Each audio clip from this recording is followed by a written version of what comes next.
Life's got a funny way of kicking you when you're down, or at least that's how it felt for me, Monica. I was just a regular 25-year-old, dealing with the usual mess of a life that seemed to spiral out of control more often than not. My days were filled with the mundane tasks of a job that was as uninspiring as watching paint dry, and my nights? Well, they were spent arguing with Jake, my boyfriend of 3 years. Jake was complicated. On good days, he was the guy who'd make you laugh until your stomach hurt. On bad days, he was the master of cold shoulders and harsh words. Our relationship was hanging by a thread, frayed and worn from too many fights about things neither of us would remember the next day. One particularly drab Thursday evening, I found myself sitting across from Jake at our usual spot, a dingy diner that had seen better days. The air was thick with the smell of grease and stale coffee, a fitting backdrop for yet another round of our endless bickering. "Why do you always have to be so damn difficult, Monica?" Jake snapped, his patience wearing thin. "Me? Difficult? You're the one who's impossible to talk to," I retorted, my voice rising in frustration. The conversation went round and round, like a merry-go-round that had lost its charm. It was always the same issues, the same arguments. Money, commitment, the future, you name it, we fought about it. Our words were like daggers, each one sharper and more hurtful than the last. As we left the diner, the cold night air did nothing to cool our tempers. The walk home was silent, each of us stewing in our own anger. The tension was palpable, a thick fog that refused to lift. Once we were back at our cramped apartment, the silence continued. It was as if we had run out of words, the bitterness of our argument leaving us both exhausted and defeated. The only sound was the ticking of the clock, a relentless reminder of the time we were wasting. Lying in bed that night, I couldn't help but wonder where it all went wrong. Was this what the rest of my life would look like? Endless fights with a man who seemed more like a stranger with each passing day. The thought was suffocating, a heavy weight on my chest that made it hard to breathe. It was in that moment of despair that I made a decision. I couldn't live like this anymore. Something had to change. Little did I know, the universe had already set in motion events that would change my life in ways I could never have imagined. But for now, I drifted off to sleep, the storm clouds of my life gathering on the horizon, waiting to burst open. Just when I thought things couldn't get any worse, tragedy struck. My parents and I were involved in a horrific car accident. It happened so fast, one moment we were talking and laughing, the next everything was chaos and pain. When I woke up in the hospital, the world as I knew it had crumbled. My parents were gone, and I was left alone with a damaged spine and legs that wouldn't move. I couldn't see a future for myself. My life, as I knew it, was over. Lying in the sterile white of my hospital room, I was drowning in thoughts that maybe, just maybe, my life as I knew it was done for. The doctors, with their carefully neutral faces, told me that my road to recovery would be long, maybe never-ending. Rehabilitation will be a significant journey, they said, their voices a mix of professional detachment and pity. But what I heard in their silence was a louder, scarier message. They didn't want to give me false hope. It was during one of those countless, blurred days filled with silent despair that Jake walked into my room, his parents trailing behind him. They had that look people get when they're trying to be strong for someone else, their smiles a bit too tight, eyes a tad too bright. Jake came to the side of my bed, and for a moment, he just looked at me. I saw something in his eyes then, a determination I hadn't noticed before. It scared me a bit, that intensity, because what could he possibly say to make this situation any less of a nightmare? "Monica," he began, and his voice cracked like he was fighting back emotions too big for him. "I know this is probably the worst timing, and I know you're going through hell right now. But I can't pretend anymore. I can't act like what I feel for you isn't the most real thing I've ever felt in my life." His words hung in the air, heavy and unexpected. Then, before I could even process what he was saying, Jake did something completely crazy. He got down on one knee right there on the cold, hard floor of my hospital room. "I love you, Monica. I love you more than I've ever loved anything or anyone in my life. Marry me." Let me take care of you. Let me be the one by your side, through all of this and whatever comes next. His parents, standing just a little behind him, had tears in their eyes. His mom, wiping her eyes with the back of her hand, nodded at me, as if encouraging me to say yes. His dad, a man of few words, just placed a supportive hand on Jake's shoulder, a silent show of approval. I was speechless, my mind a whirlwind of emotions. Fear, love, uncertainty, hope, they all battled within me. But looking into Jake's eyes, seeing the raw honesty there, something in me just unlocked. Yes, I whispered, the word barely audible. Yes, I'll marry you. The relief and joy on Jake's face were like a sunrise after the darkest night. His parents came closer, both of them assuring me, "We're going to take care of you, dear, as if you were our own daughter. Your family now." The wedding itself was nothing like I had ever imagined my wedding would be. It was small, intimate, with only the closest of our relatives and friends. I was in my wheelchair, feeling a mix of exhaustion and happiness, a bizarre cocktail of emotions. But when I saw the faces of those who came, saw their genuine smiles and teary eyes, I knew this was right. This was real. Despite the unorthodox circumstances, that day was a blur of love, a testament to something I wasn't sure I believed in anymore: hope.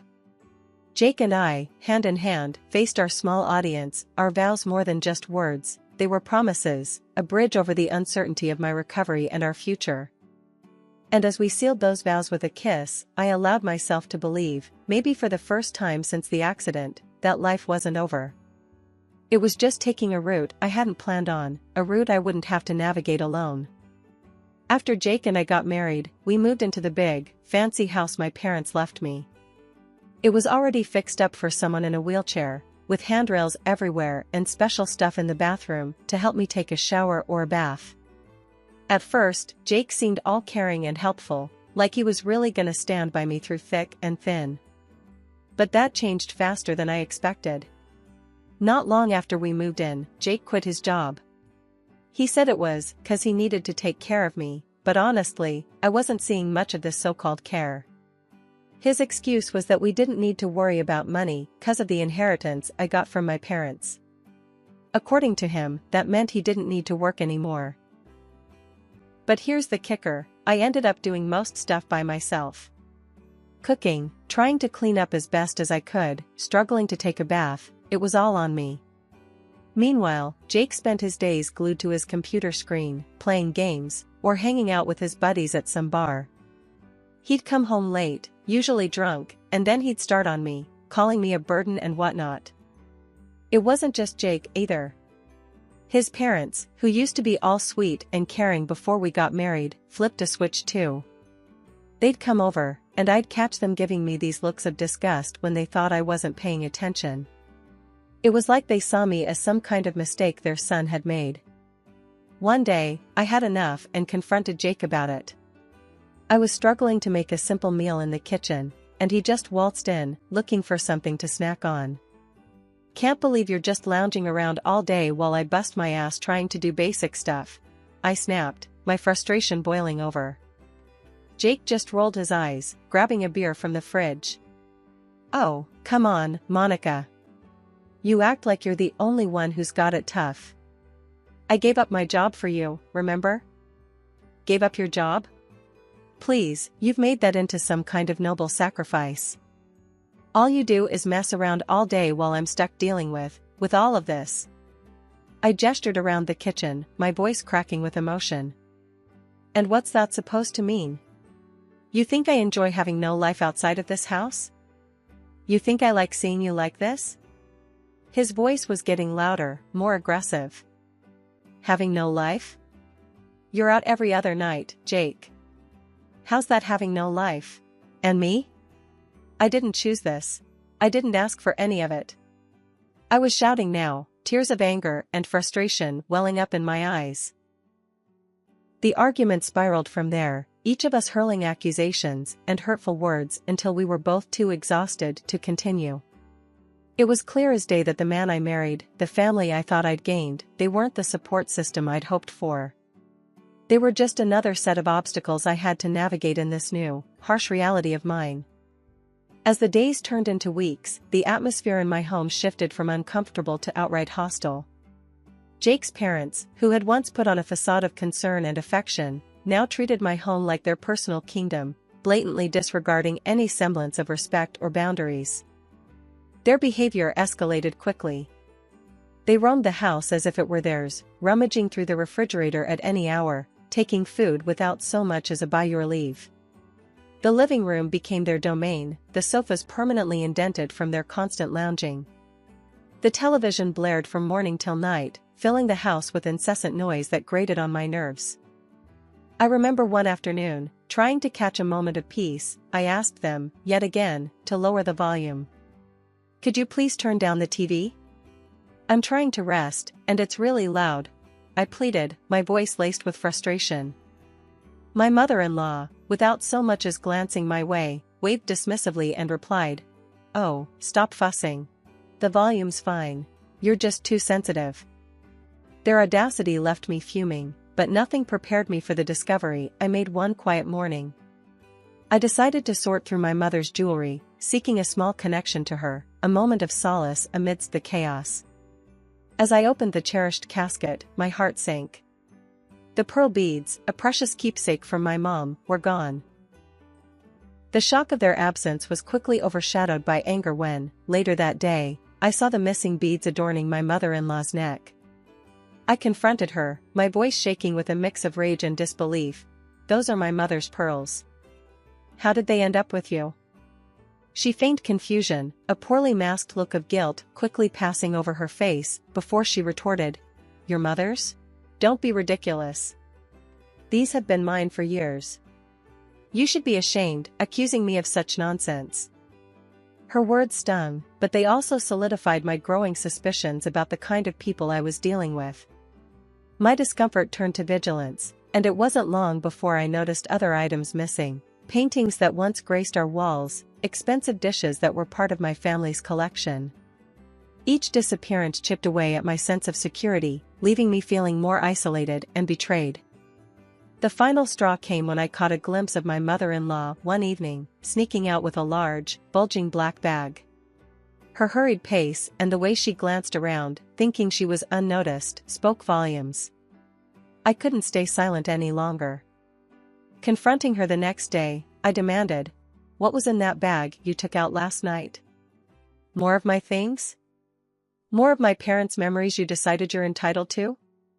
Her reaction was a mix of defensiveness and guilt. "You've got it all wrong," she stammered, avoiding my gaze. "I was just taking some things to donate." "Your accusations are hurtful and unwarranted." But her words rang hollow. The evidence was too damning, the pattern too clear. I was living with vultures, picking over the remains of my past life, my family's legacy. The realization was a bitter pill to swallow, leaving me to wonder how I could ever have thought these people were my family. Lily, my beacon in the fog of deceit surrounding me, was more than just a friend at this point. She was my ally in a house that felt more like enemy territory with each passing day. During one of her routine visits for my massage therapy, which had become one of my few solaces, I finally broke down and shared my darkest suspicions about Jake and his parents. The weight of my words hung heavy in the air, thick with betrayal and fear. Lily's response was immediate, a mix of outrage and practicality. "Monica, we need solid proof. How about we plant some bugs in the house? Catch them red-handed?" Her suggestion, radical as it seemed, was a lifeline. Desperation had a way of making the unthinkable suddenly seem like the only option. So, we did just that. Lily expertly placed tiny recording devices in strategic locations around the house, her movements swift and unseen. The anticipation was torture, waiting for the right moment to listen to the recordings. When we finally sat down to review them, the sense of betrayal I felt was suffocating. Jake and his parents' voices filled the room, their words a testament to their greed and callousness.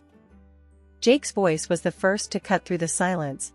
"Once Monica is out of the picture, in that institution, everything here is ours. We'll live like kings." His mother's laughter was a chilling soundtrack to their scheming. That jewelry sale was just the start. We'd barely scratched the surface of what we can make off her inheritance. And his father, always the quiet one, surprised me the most. Keep it down. We don't want her getting wind of this before everything's in place. But yeah, the sooner she's gone, the better. Lily and I exchanged a look of horror. The reality of my situation was worse than I had imagined. They weren't just stealing from me, they were planning to dispose of me, to erase me from my own life. I can't believe this. How could they be so cruel? My voice was barely above a whisper, the hurt and disbelief rendering me almost speechless. Lily, ever my protector, squeezed my hand tighter. We won't let them get away with this, Monica. You're not alone in this fight. But the question of what to do next was daunting. Confrontation seemed too dangerous, given their plans for me.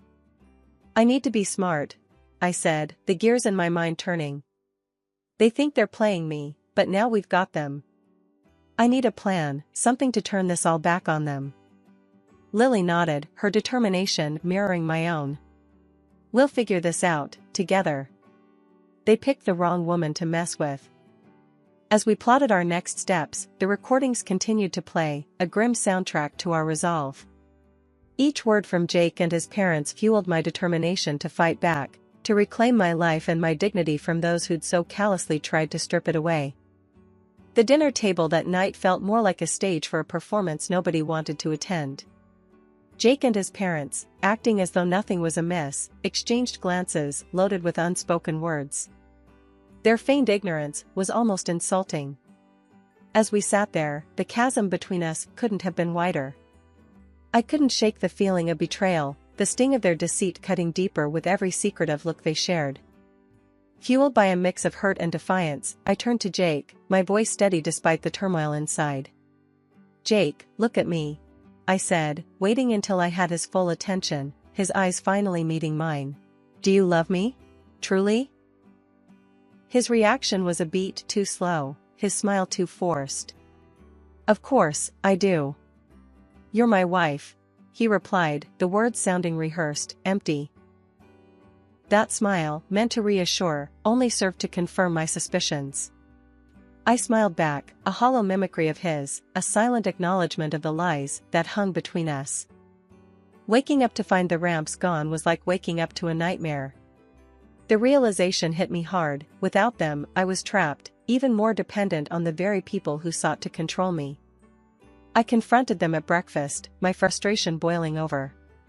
Why would you remove the ramps? How am I supposed to move around now? I demanded, my voice echoing in the suddenly quiet room. It's for your safety, dear, my mother-in-law cooed, her concern as fake as the pearls she claimed were hers. We're worried you might fall. This is for the best. Their words were a thinly veiled attempt to further isolate me, to clip my wings. I stared at them, their faces a mask of feigned innocence, and said nothing. My silence was strategic, a calm before the storm I was quietly brewing. Behind their backs, I made calls, reached out to the service for the disabled, and enlisted my lawyer's help. They arrived unexpectedly, a welcome intrusion. The shock on Jake and his father's faces was palpable, a mix of fear and disbelief as the team from the service began their assessment, immediately noting the absence of the ramps. My lawyer, ever the professional, wasted no time. We're here to conduct a thorough inventory check, he announced, his tone brooking no argument. An inventory was made after Monica's parents passed. We're going to verify that everything is as it should be. As the meticulous inventory unfolded, the stark reality of betrayal became increasingly apparent. My lawyer, a steadfast presence amidst the chaos, meticulously checked off each item against his exhaustive list, his professionalism a stark contrast to the emotional turmoil swirling around us. The absence of my mother's jewelry, my father's collection of expensive suits, the missing paintings that once adorned the walls with history and culture, antique dishes that were family heirlooms. Each missing item was a wound, a testament to the depth of deceit I was surrounded by. The in-laws, once so adept at weaving a facade of concern and familial warmth, found themselves cornered by the irrefutable evidence of their greed. Their initial shock quickly gave way to a desperate attempt at salvaging whatever they could from the situation. Tears streamed down my mother-in-law's face as she turned to me, her voice quivering, "We're so sorry, dear. It all just got out of hand. Please, can't we move past this?" Her husband, my soon-to-be ex-father-in-law, echoed her sentiment, his voice breaking under the weight of his guilt. "We never meant to hurt you. It was greed, foolishness. Please forgive us." But the time for forgiveness had long passed. I faced them, the weight of their betrayal heavy on my heart, yet my resolve unwavering. "Forgiveness? After everything you've done? You didn't just steal things, you tried to steal my dignity, my independence," I countered, my voice steady and strong. Turning to the police officers, I presented them with the inventory results and the recordings, undeniable proof of the in-laws' deceit. "These are the people you're looking for," I said, the finality in my voice marking the end of this chapter of my life. The court proceedings were swift, the evidence overwhelming. The judge's gavel sealed their fate, sentencing them for their crimes, mandating the return of what could be salvaged from their thefts, and compensating for what could not. Watching them face the consequences of their actions, a mix of relief and sorrow washed over me. Justice had been served, but at what cost? Divorcing Jake was a liberating, if painful, process. I also pursued compensation for the mistreatment, a legal acknowledgement of the suffering they had inflicted. Throughout the legal battles, my voice never wavered, my testimony a cathartic release of all the pain and betrayal I had endured. In the end, sitting in a wheelchair on the steps of the courthouse, a sense of closure enveloped me. The journey had been harrowing, a test of my resilience and strength. As I look back on the tumultuous journey I've endured, it's hard not to feel a sense of pride mingled with disbelief. The road to recovery was fraught with uncertainty, yet here I am, making strides, both literally and metaphorically, that once seemed out of reach. My legs, which doctors feared might never regain their strength, are now carrying me forward, step by tentative step. The sensation of pebbles under my feet, a once mundane experience, now fills me with an overwhelming sense of victory. "Your progress is nothing short of remarkable," my doctor told me during a recent visit, his voice tinged with genuine astonishment. It was a far cry from the cautious optimism he offered in the early days of my rehabilitation. Reconnecting with my friends has been a lifeline, their unwavering support a constant reminder that I'm not alone in this fight. "We're here for you, no matter what," they assure me, their words a balm to the scars left by betrayal. Jake, the man I once believed would stand by me through thick and thin, has become a distant, almost pitiful figure. Stripped of the financial windfall he so greedily anticipated, he now scrapes by, his calls and apologies a desperate attempt to claw back into my life. "Can't we just put all this behind us? Start fresh?" he pleads, his voice a mix of desperation and hope. I can't help but laugh, the sound rich with scorn and liberation. "Start fresh? With you?" I reply, my voice steady and confident. "That's a chapter of my life I've happily closed. You're just a footnote now." The flowers he sends, a pathetic attempt at reconciliation, find their way straight into the trash.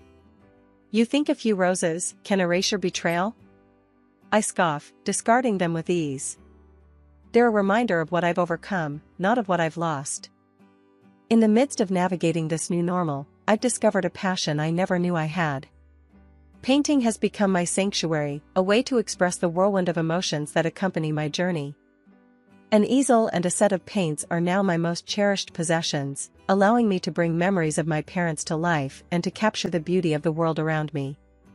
"This is how I heal," I explain to anyone who asks, my brushstrokes a testament to my resilience. My transformation is not just physical, it's a rebirth of my spirit. They thought they could break me, but I'm stronger than I've ever been, I declare, with newfound determination. My story, once overshadowed by the actions of those who sought to exploit me, is now a narrative of triumph, a reminder that even in our darkest moments, there is light to be found. This chapter of my life, while born from pain and betrayal, is defined by growth, resilience, and the unwavering belief in the possibility of a new beginning. I am not the same person I was before. I am stronger, wiser, and ready to face whatever comes next with grace and courage.